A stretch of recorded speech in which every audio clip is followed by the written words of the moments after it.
Welcome to Critical Recap. I'm Dani Carr, and I'm here to catch you up on the latest episode of Critical Role. Make sure to check out critroll.com for cool merch and information on the Kickstarter for our animated series, events like Denver Comic Con, Gen Con, and more. Now, here's what happened on episode 55, Duplicity. The Mighty Nein are in the well, traveling down the tunnel after naught. They see three impish creatures scratching their nails into the wall of a cavern. The Quasits attack, and the Nein kill two of the three. Jester chops up one to feed to her moorbounder, and Ford hits one that's invisible, so the also invisible Knot pretends that he hit her instead. What happened to Knot? Pull out the wire. Knot, can you hear me? We don't know where you are. Do you have a plan? What are you doing? She's wounded. I think I hit her. Reply to this message. Just tell Ford that he killed me. Ford. Yeah. Knot wants you to know that she's dead, that you killed her. Knot continues investigating ahead, finding the tunnel is a circle. Ford notices that scratches left by the Quasits are a pattern, and Caleb understands them to be anchor glyphs for dimensional gates, written in Abyssal. Bo takes a charcoal rubbing of the runes, and Caleb destroys them. Caleb goes to find Knot, and as he looks around the cavern, the succubus secretly charms him. Knot reveals to the charmed Caleb that she wrote a letter to Astrid. He tells her they'll discuss that later and calls the rest of the party into the cavern. As they enter, Caleb hits them with a fireball. In the back of your head, a little voice just says, "Light them up, pretty." I need all of you guys to roll dexterity saving throw as Caleb lifts a hand and casts fireball right on the front entranceway where you're all standing. Yeah. This knocks Nugget unconscious, so Caduceus casts Spare the Dying on him. Ford gets charmed by the incubus, but snaps out of it after Caleb casts Wall of Flame. Injury gives an opportunity to save from the charm, so the Nein wail on Caleb, attempting to fix him. Ford casts Control Water, but Caleb saves against the flood. This does allow Yasha to get close to him, and she manages to break the charm. A few Quasits attack as well, and once the Nein get rid of those, they're able to take a momentary breath where Clay heals everyone. But as they round a corner chasing after the fiends, they see another rift, and a large demon steps out. Jester tries to banish it, but only succeeds in getting its attention. The succubus and incubus attempt more charms, with the incubus succeeding in charming Yasha. Bo parkours up the wall and attacks the succubus, and Knot finishes her off with a well-placed crossbow bolt. Jester casts Dispel Magic on the rift, sealing the monsters inside the cavern and ensuring that no more can enter. It looks back.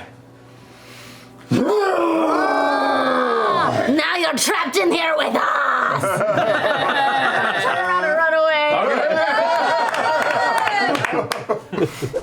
The party focuses their attacks on the large fiend, not realizing that Yasha is charmed until she attacks Caleb. They split their attacks between the fiend and Yasha, but no one is able to break the spell. Poor Caleb becomes a bit of a yo-yo between the demon and Yasha knocking him out and the party healing him again. Jester gets knocked out, but Clay cures her. Yasha also knocks out Clay, but the periaptive wound closure stabilizes him. Bo finally manages to hit Yasha and break the charm spell. The incubus attempts to charm Bo, but she saves, telling him that he's not her type. Ford gets knocked out, and Jester pulls Caleb away, where he rolls a nat 20 on his death save, gaining back 1 hit point and a turn. He casts Slow on the demon, and on Bo's turn, she gets the how do you want to do this, ripping out the fiend's huge black heart. The Nein turn their attention to the incubus. Yasha heals Ford with healing hands, and the frustrated incubus attacks Clay, causing him to lose 2 death saving throws. Knot kills the incubus with an exploding arrow, but this attack injures Clay as well, killing him. Jester immediately rushes over with her diamond, casting Revivify. Traveler, tell the Wild Mother that Caduceus needs help. And I place the diamond on his chest and I cast Revivify. Okay. As you cast the spell, the diamond shatters in place into thousands of tiny, sparkling, glittering beads of light. They all kind of stop in place and float above him. She sees the Wild Mother briefly and hears the Traveler tell her he is proud of her. Clay has a vision confirming that he is on the right path and awakens. Ford finds a strange silver disc with 4 glowing crystals. Caleb casts Identify, revealing that it is an abyssal anchor used to punch holes in dimensions. It is the source of the rifts in town.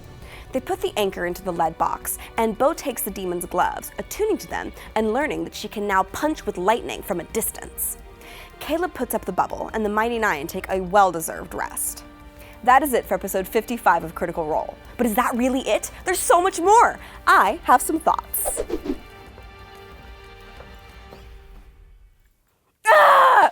Holy shit, y'all, what was this episode? I stress a lot during episodes, but that was so much. Caleb went down 4 times. Jester, Ford, that fireball. Yasha was charmed for like half the battle. Not accidentally killed Caduceus. Not knocked out, killed. Thank the Traveler for Jester. Poor Taliesin. Oh god, and that clutch dispel magic from Jester that closed the rift. This would have been so much worse if more demons had come through. Thank god they found the source, otherwise this would have just kept happening. But how are they going to deal with the emotional fallout from all this forced betrayal? Also, not told Caleb about the letter, so there's that. This was too much. Oh, mighty Nein. Anyway, catch episode 56 on Thursday, March 21st at 7 p.m. Pacific on twitch.tv/criticalrole, and make sure to stay tuned to critroll.com for all the latest Crit Roll updates.